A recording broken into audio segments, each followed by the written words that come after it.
estate, make sure you check us out at the realestateandchillpodcast.com. Buy your real estate merch now. Real estate merch with swag, a brand for hustlers only. Let's go. Welcome back to the newest episode of the Real Estate and Chill Podcast. I'm your host, James Chowdhury, Finance by James on Instagram, here for all your residential financial needs, here with Kevin Iglesias, Associate Real Estate Broker. Today, as always, $1 million episode. We got the man himself, Dan Lloyd, founder of Millennials in the building. Let's go! welcome. No, pleasure, man. I love the energy. I'm grateful to be here today. We appreciate you coming by. Please introduce yourself. Yeah, as Kevin said, Dan Lloyd, Long Island native, founder and president of an organization called Millennials. And essentially our focus and our passion is to bridge the gap between policy and culture. We love all things politics, but we also love our community. And we want to make sure that our community is not taken advantage of and is properly educated about the concept of power, how to shift political will, and also to make sure that we are educated to take advantage of the resources that are there for us. So very, very powerful name and a tongue twister as well, right? Yeah. Where'd you grow this passion of politics and culture? Well, so I come from a nonprofit family. So my pops, rest in peace, he just recently passed away, was like heavy into the political game. And he was always putting me on point as a young kid. I just didn't care. You know, I was like, yeah, blah, blah, blah. I didn't listen to anything he was saying. Then like around 25, I would say, I was doing some work in Newark, New Jersey. And Newark is really unique because a lot of it is minority-owned power in the city. And I learned how it is very crucial and important to understand how it works because it affects and impacts every layer, every industry, regardless if you believe it does or not. It's there. So I started talking to him, and then I put two and two together. When I moved back to Long Island in 2016, I realized like our demographic at the time, I was 30. I'm 37 now, was completely out the loop in Long Island, almost like 100% out the loop with how politics works. And me and my boy Andrew, we kind of said like, all right, who are we? And minority millennials, and that's kind of how we came up with the name. And that's what fueled the passion and the mission to bring. Really, also we had a basketball tournament. We still do. It's the biggest basketball tournament in Long Island. It's called Boulder Mac Park in North Amityville, and we had 1,000 people come every week to the park, and this is like 14 to like 40 years old, all black and brown. And then we did a Meet the Candidates event, and we couldn't get like 5 people from that exact demographic to the Meet the Candidates event. And that's when we realized there's something wrong. I was going to say, because you don't really see a lot of minorities in politics.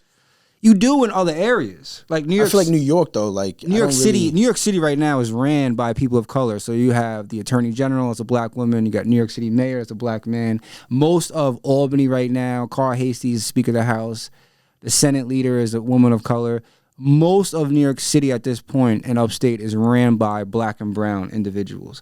Long Island, on the other hand, is completely different. Well, that's what I meant. Yeah. So, that's where we're trying to make sure that we understand. Plus, minority is the new majority. So Gen Z and millennials are the largest human demographic on Long Island. In America and on Long Island.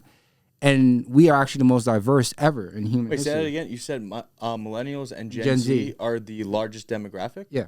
Wow, I didn't know that. Combined. So you have like baby boomers, Gen Xers, but now that ages 12 to 40 are the largest workforce, are the largest voting base. Wow. So we have immense power right now. And we also the most diverse. So it's minorities the new majority. It's literally Hispanic, African American, Asian American, which is also partly kind of combined with Indian American. Represent. Yep. So, and on Long Island, it's the largest demographic now. All right, I'm just going to ask you, just blunt, did anything happen, Lo, in your life, as far as your pops being an influence and being involved in politics, did anything else happen to make you seem like, you know what, I got to get into politics? Because I could pretty much say, I think we come from a similar background, and I've seen, like, some things in my life where I'm like, damn, like, they're not treating so-and-so like this, you know what I mean? Like, what fueled that passion besides your pops being in politics? I definitely have like not a unique story but a story. So one, I was a ward of the court, right? So I was adopted.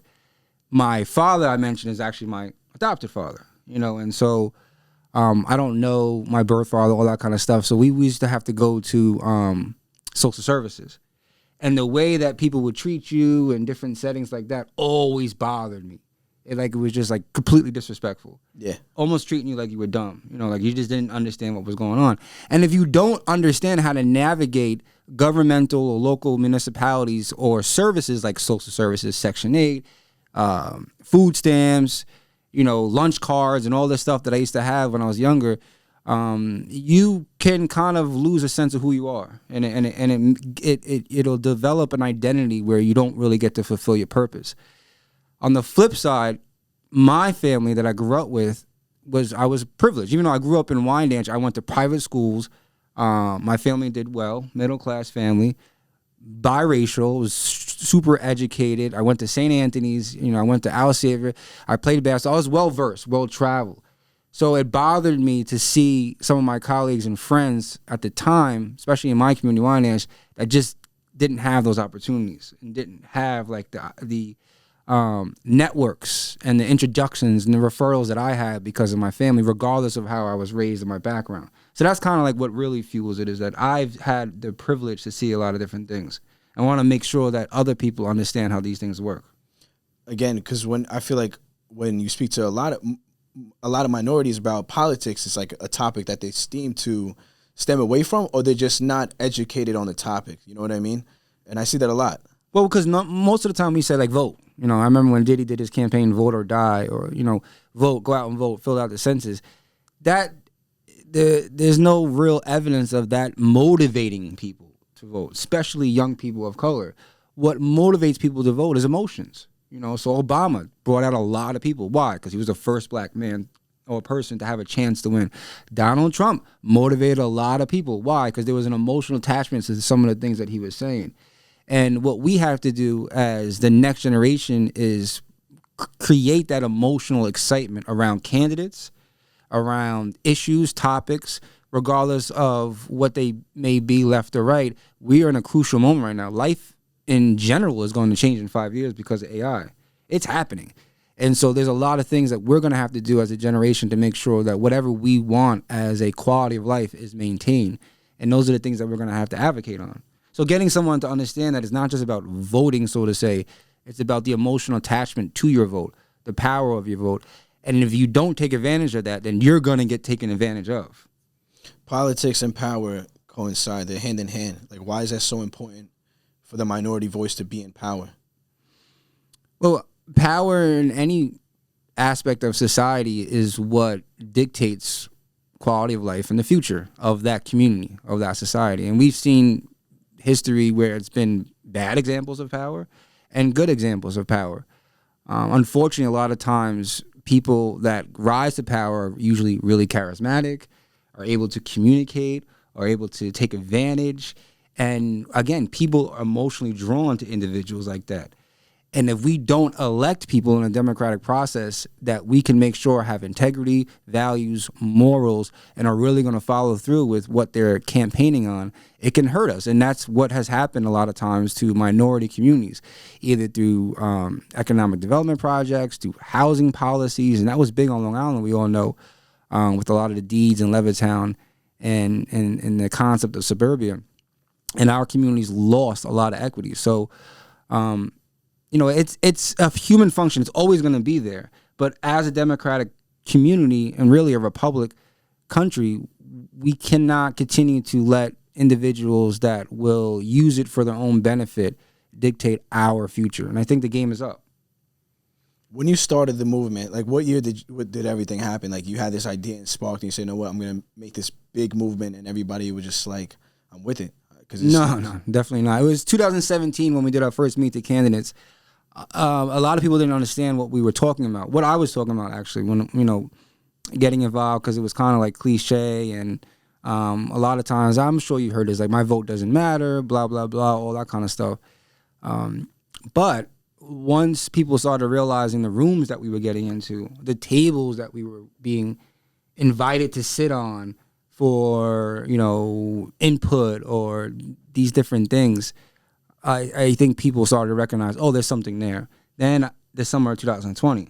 So when you look into COVID and then the murder of George Floyd, who was the loudest voices? All young people. All those marches and everything. So we were already in motion before that. So then it kind of it was a negative into a positive, because then we were invited to represent the Suffolk County Task Force Police Reform. We were involved in Nassau reforms. We were involved in a lot of shifts in political will because we already had a platform. We represent millennials of color on Empire State Development, a lot of major platforms because we already existed. So it was perfect timing.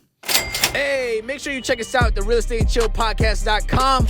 Buy your real estate merch now. Real estate merch with swag. A brand for hustlers only. Let's go! I want to talk about the event that you had a couple months ago. Big event. You had Ernie Leah there. Like, for your first event, I was like, wow, this is amazing. How many people were in attendance? We had about 2,200 and over 1,600. Bro, when I tell you it was big, like...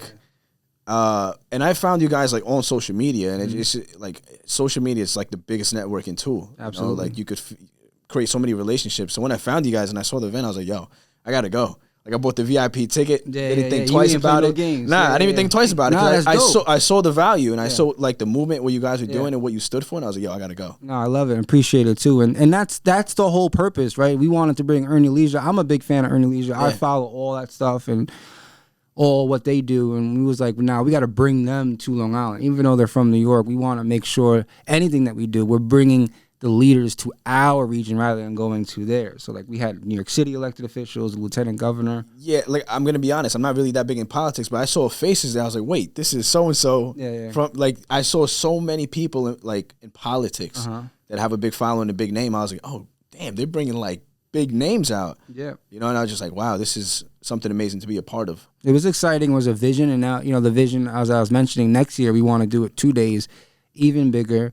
We're looking to probably host it at Nassau Coliseum. We want 10,000 at minimum attendees, and we want to get either President Obama or Michelle Obama to be one of our keynote speakers, because it's election year. Long Island is critical right now. The focus on the House for Democrats in this specific thing is to win Long Island. It's that close, and that's how crucial our region is on a national platform. So we have a lot of leverage to put not only our event together, but to kind of dictate what housing looks like. You're in mortgages, you're in real estate. Long Island was the first suburban in human history. In America, we have the power, if we do it right politically, to dictate what suburbia looks like moving forward. Wow. It's really interesting to me because I feel like you've really boiled it down to like the main thing. Like there's something so important about Long Island, and having an influence over that can really like change things around, which is really cool because I never really like looked at it from that perspective. So that's really cool. Long Island is a unique region right now, and I would say it's going to have the most focus on it in the next year and a half for the 2024 election for a number of things. But remember, Long Island was also one of the first places. Long Island is where the first video game was made. Long Island was where Grumman was built and built a lot of the first elements for the spaceship in 1969 for the war. We have Brookhaven National Laboratory. I also am the program director for Accelerate Long Island, so I have a unique perspective on life sciences. I work with Brookhaven National Laboratory, Cold Spring Harbor, Stony Brook, Hofstra, Feinstein Institute. We have some. I just toured Brookhaven National Laboratory. We have the only microscope in the entire world that you can see at at 1 million times. I don't even know how to explain it. Magnified. What are they looking at under there? Oh, there's a lot. I joke around like I'm just curious. The aliens over there, but no, it's this is what we have in our area. That's crazy. I never even knew that. And that's the thing. It's just really educating again our demographic about what we have here and how can we take advantage of it. Circling back to the event and circling back to something you said, just being in the right room, meeting the right people. When I went to the event and we were in the VIP with Ernie Leah, with Troy and Rashad, like that statement couldn't be any more true, right? I was able to connect with them. I gave them some merch that we have from our merch line, speaking to them, asking them for gems, advice, and they were like, yo, come down to InvestFest. Yeah. And I'm like, damn, like just hearing it from the source itself, you know what I mean? From the people who put it together, and I was like, damn, this is. It wasn't even monetary. It was just value to me. You know what I mean? And I was just like, damn, like they're doing it big.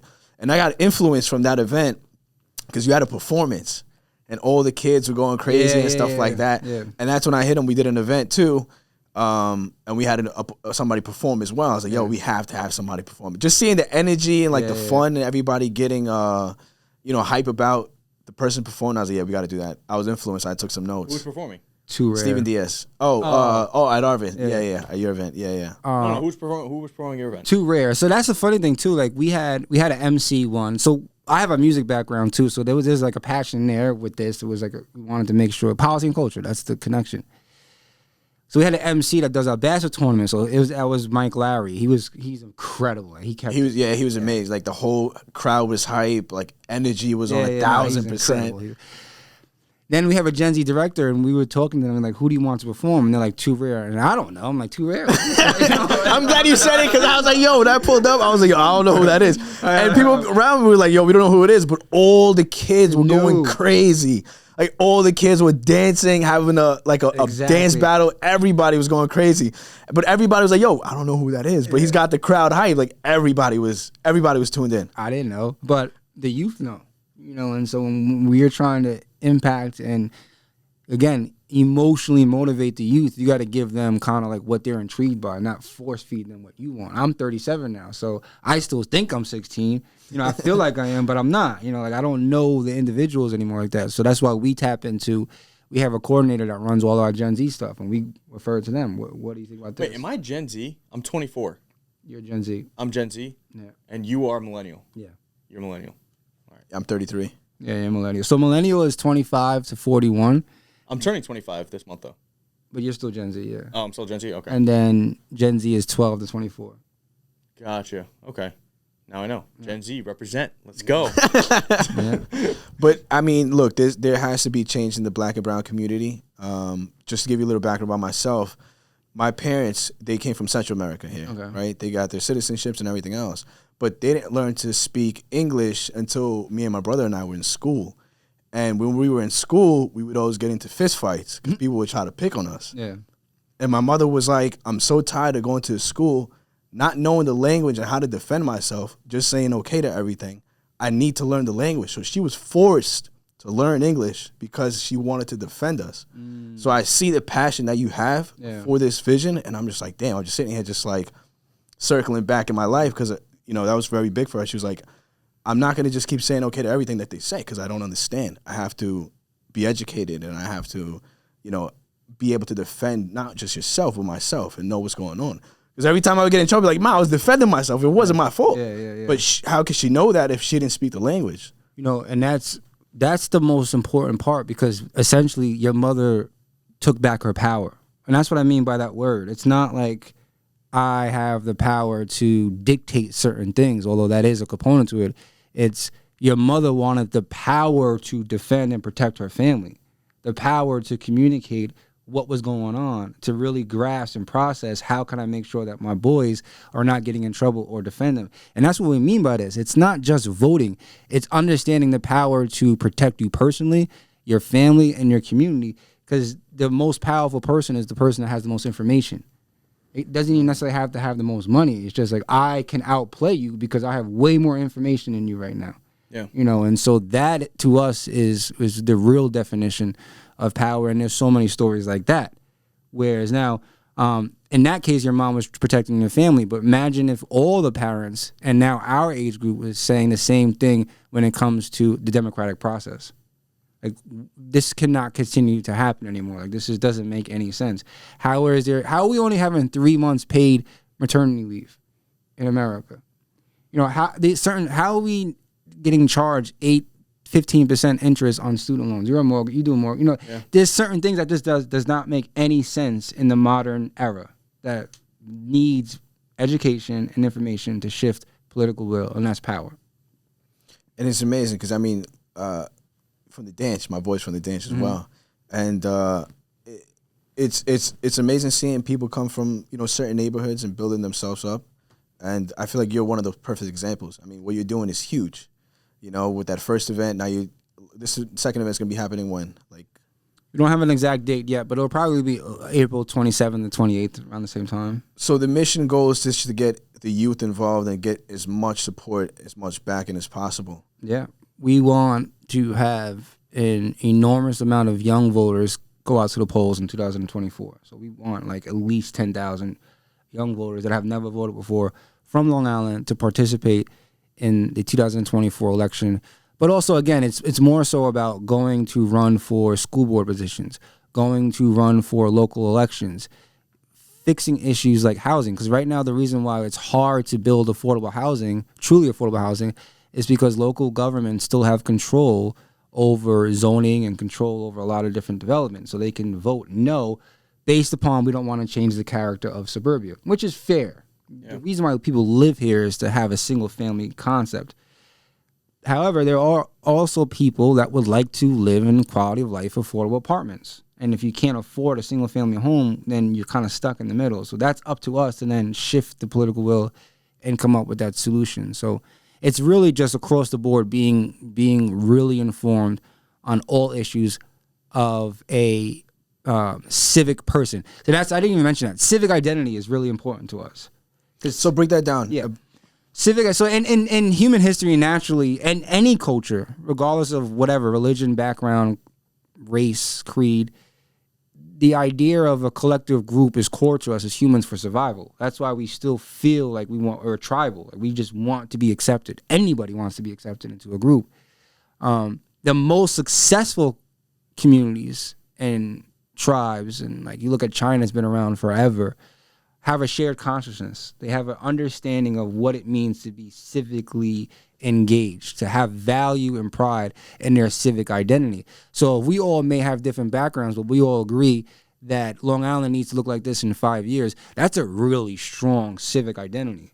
So me and you might disagree on something, but we're not going to allow that to change the goal of what we're trying to accomplish in 5 years.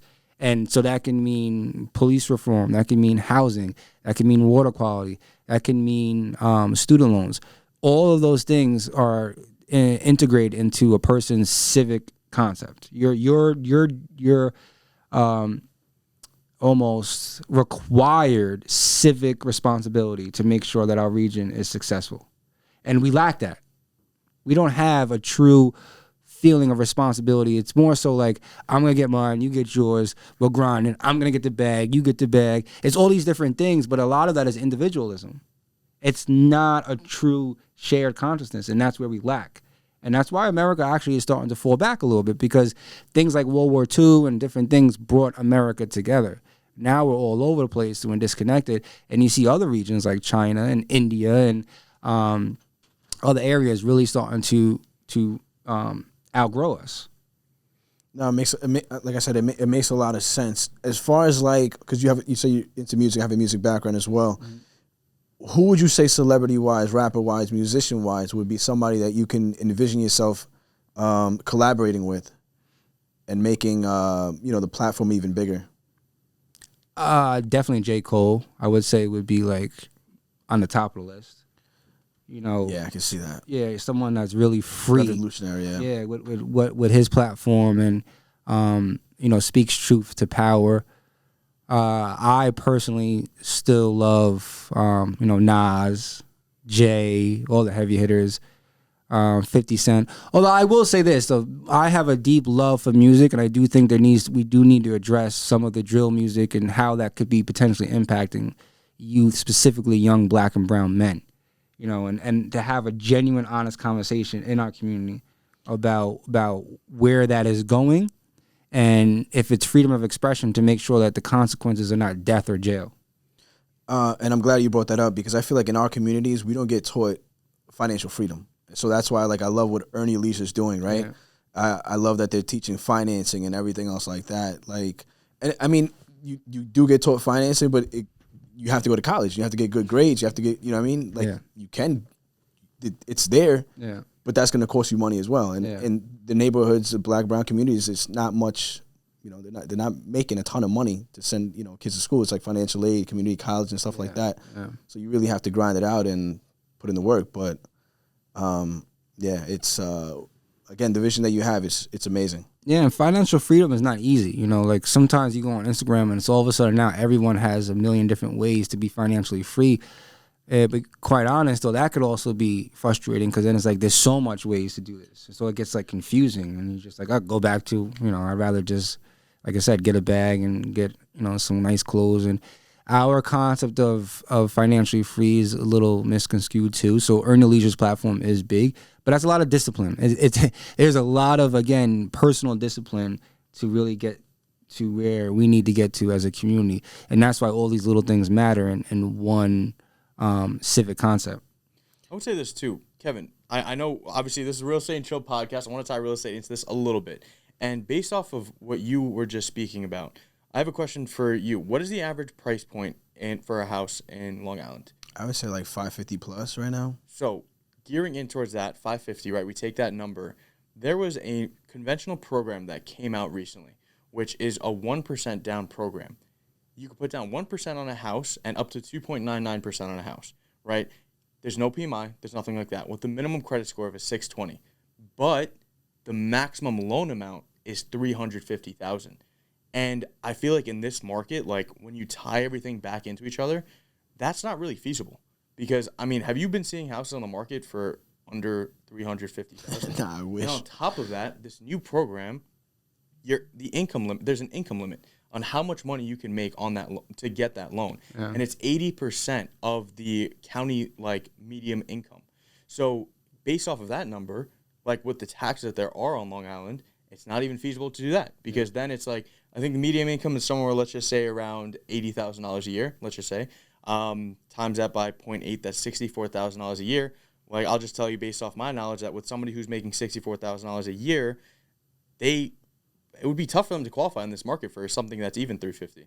So it's kind of interesting seeing like the things turning, like when you relate like, like political issues right now or anything going on right now compared to the financial situations that go on behind it and just tying them together and seeing there's some disparities there, right? There's some things that are missing there that need to be addressed to make things more like, I would guess, like available to people who may need it, Yeah, and I just want to throw that in there. No, and that's important because, again, that goes back to almost kind of like understanding economic development and where economic development comes. So I'm assuming that's probably a federal program? It's a conventional loan, which means that it's privately backed. Okay, privately backed.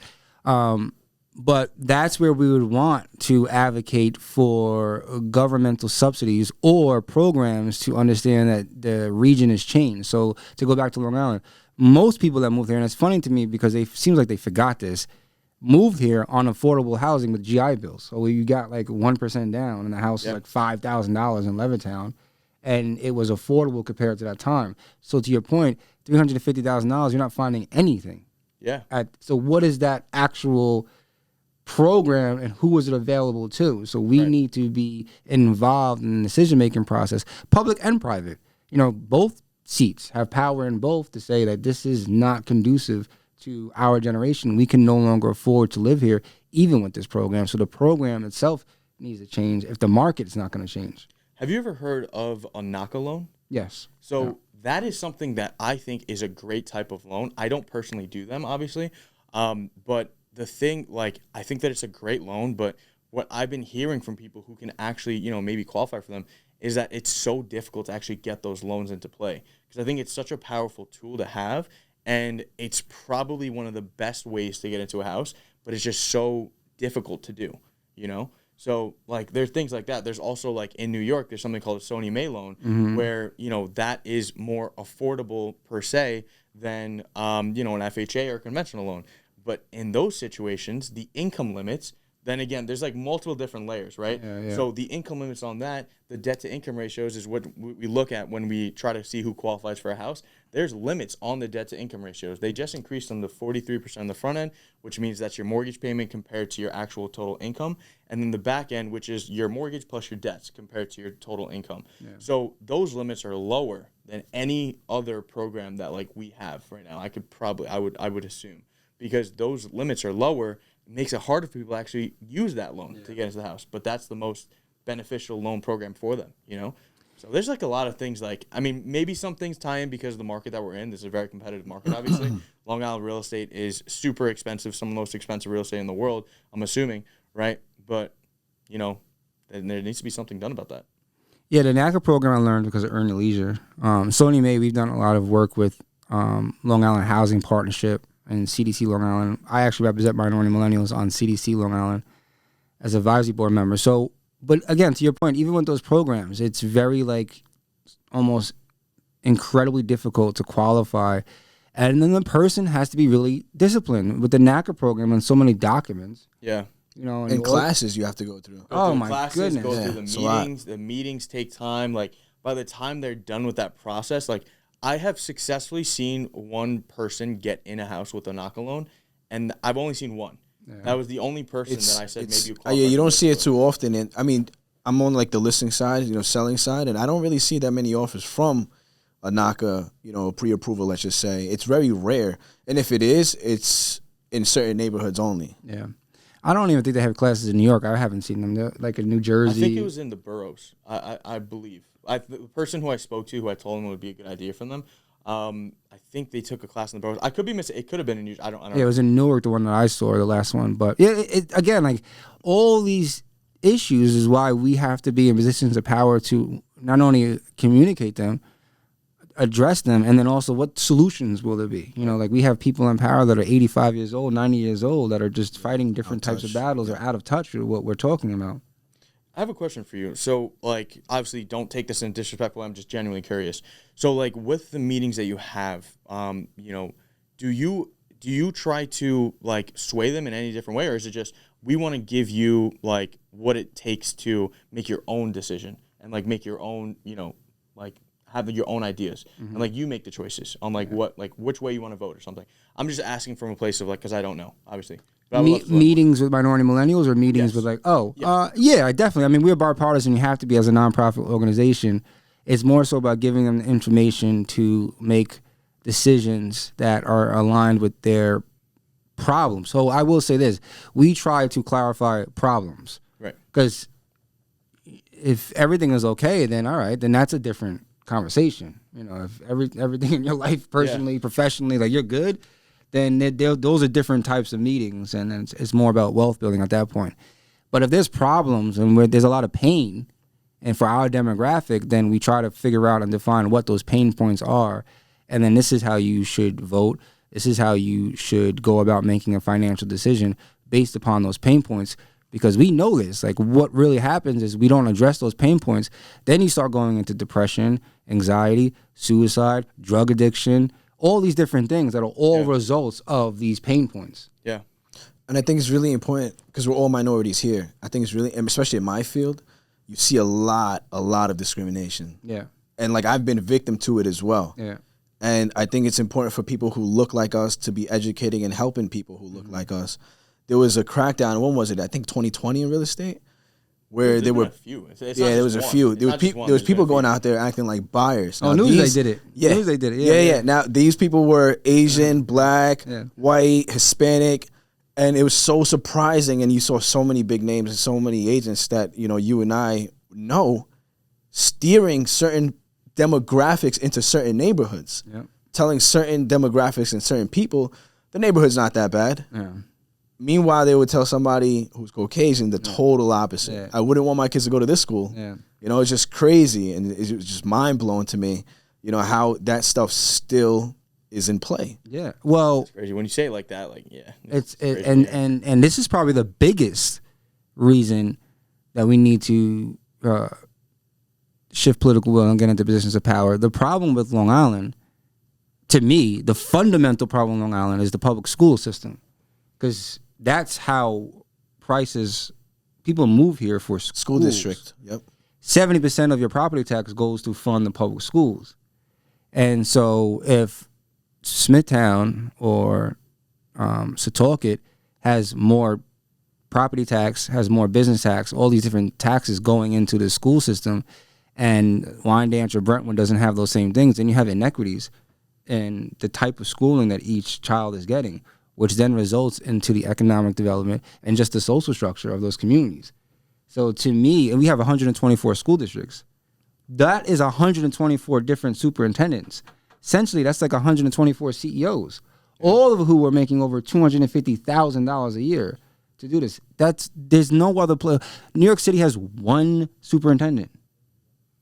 Were you saying New York City has one superintendent for for all the boroughs. And Long Island has 124. Damn, that's. Think about, and then we have one superintendent compared to 124. That's not uncommon. It's just the way our structure is. Because it's all little positions of power. Wow. So each school district has their own position of power. Then there's a fire department for each school district. Some even have their own police department. Then you have Nassau County, Suffolk County. Each has a different county executive. It was made like this to create silos and to have local control, which could be a good thing. But as society advances and you see it, you can't really evolve with that. And so then you have inequities where other communities are not benefiting the way that ones have since the 1940s because of the structure of it. Really, it's the public school system. Wow. I just want to rewind back to something that you said about power and how power is so important. Because as you can see, like, I'm usually suited up, and I'm just like, yo, I'm just going in a T-shirt. I got neck tattoos on my Adam's apple, hands everywhere. That's why I'm not in a suit anymore on the podcast. Like, he's taking me out of it. I don't even wear suits in here anymore. Now I just dress down because of him. So I'm all tattooed up. When I got into the business, that was one of my main insecurities. Yeah. It's like, I got to put on a suit and tie. I got to do my makeup, cover my tattoo. Yeah. And I was so insecure because I didn't have the power, the knowledge. Yeah. How I was going to succeed in this business if I didn't know anything. Yeah. I had to get self-educated. I had to educate myself. Like, all right, if I want to be in a position of power, regardless of where I'm from, how I look, how I speak, I have to be educated as possible. I have to be of value. I have to be an asset and put myself in that position of power. And thank God I did, but it wasn't easy. As you can see, I mean, this business real estate is not an easy business to survive in. Commissions alone. Yeah, no, I could only imagine. Yeah, it's not, pricing, housing, everything like has gone up. Like, it's a Shark Tank in the real estate field. Like, you have to, only the strong survive. You got to be, aggressive. Yeah, definitely. Well, to your point, when it comes back to identity, one of the things that we're always trying to communicate is how do you maintain your true identity, especially, again, for Black and brown men, because there's things like with certain hairstyles, how do you dress, how you look, tattoos. I was always insecure. I don't have neck tattoos and all that, but if you're going to look or dress a certain way, then make sure it's not a handicap. What I mean by that is, like, you're going to have to be that much more educated, that much more better than the next person. So if you're going against, say, white counterparts, and they're clean cut, and, they walk in and somebody just naturally might trust them more because you're a person of color with neck tattoos, then you're going to have to be a lot smarter and a lot better than that. Let's keep it real, too. That's the game. It is. And we got to admit that to ourselves. If we're gonna make barriers, on top of barriers that are already there, then we have to be just that more talented and that more sharp in whatever industry that we're playing. Yeah, and I knew that. Yeah. I always looked at Jay-Z and how he had reinvented himself from Rockefeller to Rock Nation. Yeah, you know what I mean. I have the perfect picture of Jay-Z in my mind with a big jersey, the white shirt over his head, and then he just cleaned up and went to the suit. Exactly. Like, it was like street dude to a businessman. Yeah. And I always looked at that as like, that's what I have to do. I have to play the part, and I have to gain as much knowledge as possible to play that position. And thank God I did. But a lot of people, they get so lost into that environment. And to be honest, this is why I look like this, because I was a product of my environment. I was looking around at everybody who was around me. Everybody around me had tattoos, looked like me.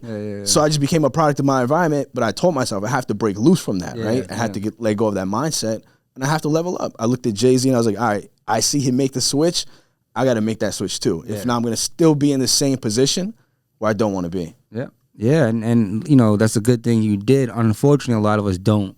And then sometimes, we get to the age where it's like incredibly hard to make that pivot, to make that change, and that's when things get really frustrated. So that's why, as an organization, we want to make sure that we kind of give that education at an earlier age, so that we know no one's perfect. You're going to still want to have fun. You're still going to want to do your thing. It's just that you be mindful of time. Time is crucial. Time is not promised to any of us, but also time doesn't respect your pain. Time doesn't care about your issues. Time doesn't care about your generational issues, nothing. So we can't play around with time either. And so that's why we are focused with youth, and to make sure that by the time they're 25, 30 years old, they may look back on some of this stuff and be like, that's right. I remember the same way you're talking about Jay, they could talk about the summit, the event, all these different things. Yeah, like I said, that summit was amazing. Should have came. I told him to come. I know. I was gonna go. You told me the day before. No, next year. We're gonna learn. That's gonna be with 2 days. So the first day is gonna be more youth. The second day will be our age. We'll have drinks and we'll have more fun and different things. So I love that. Yeah. Where can everyone find you? All my personal stuff is at Dan Lloyd. It's real simple. At Dan Lloyd, and then Minority Millennials is everything is just Minority Millennials. MINORITY Millennials with two M's. If somebody wants to join the movement, like how can they join the movement? We have a simple application. It's really just your name, your email, this, that, and the third, and then you'll get connected to our email list and make sure that you're in communication with the different things we have going on and the resources that are available to you. Anything else that you could leave us off with that you want to let? Any last gems? Well, no, we have an event coming up August 19th at Farmingdale College. It's actually Gen Z Civic Education. It's ran all by our Gen Z team. It's a coordinator. She's 16 years old. Baldwin High School, killing it. McCall and Macy. So it's going to be a lot of incredible speakers there. And aside from that, I would just say, again, time and identity is the two important things for our age group right now. Society is changing incredibly fast. I know both of you are paying attention to what's happening with AI.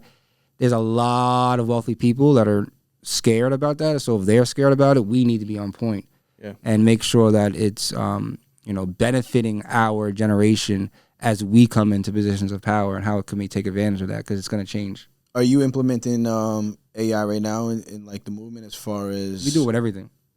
Yeah? Yeah, everything.